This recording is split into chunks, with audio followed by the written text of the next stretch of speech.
So before we play the bells, let's take a look at how we hold the mallets. Now we have the plastic ball end that's over on this side, and then we have the wooden shaft. Grab it about in the middle, and with your first finger, find that first knuckle and then pinch it between your thumb and first finger lightly. There should be a little bit of wiggle. You don't want to grab it so hard that it doesn't move at all. So thumb and first finger. The first finger is wrapped. It goes around that knuckle, and your thumb is pointed down toward the plastic ball on the other end.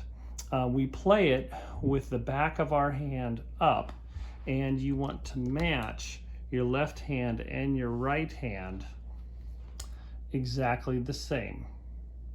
When you play bells, you want to use a wrist movement.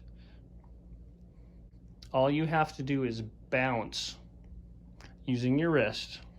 Think of maybe something like dribbling a basketball. You're not hitting with like a hammer, you're not mashing it down, you're just bouncing. Now that you've assembled your stand and have your bells attached to the stand, let's look at how we play the bells. When you're playing bells, make sure that you bounce the mallet off of the bar. Also, make sure that you're not hitting it over where these screws are.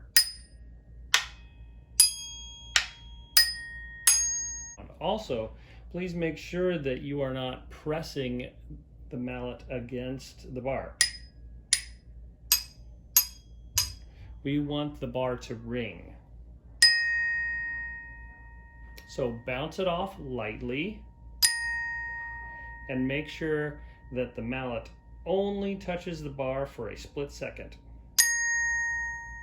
Then the bar will ring on its own. So here's a closer look at how we play the bells with our mallet. Make sure that it's a bounce. We do not want to hit and mash it down. We want a nice light bounce. Make sure your mallet is at a lower angle. We do not want it pointed down. If you have to point the mallet this far down, that means you probably need to raise your stand so that the bells are about at where your belt height would be, just a few inches below your belly button. Avoid this.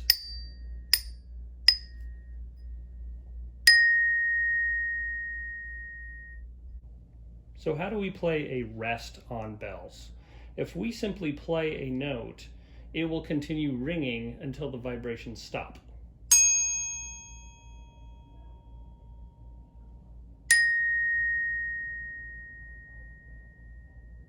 And the only way for us to stop it at a particular point is to stop it from vibrating.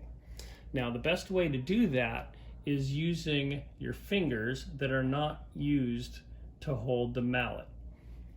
For instance,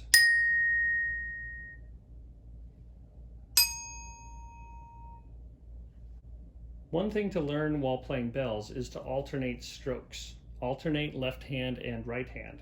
So when you're playing melodies or your notes going up and down, avoid playing with just one mallet like this.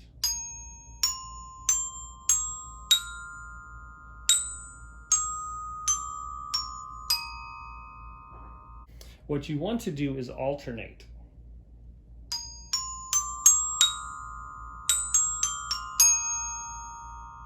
By alternating strokes, you will be able to go faster and more comfortably.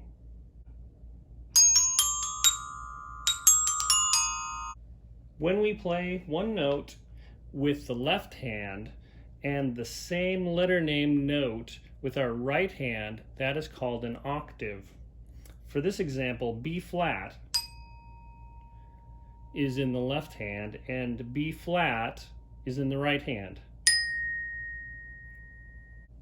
Those are one octave apart. There is one more octave above, which is this B flat. So this bell set has 2 octaves where you can play the note B flat. Most often we will play to the left of the bell set.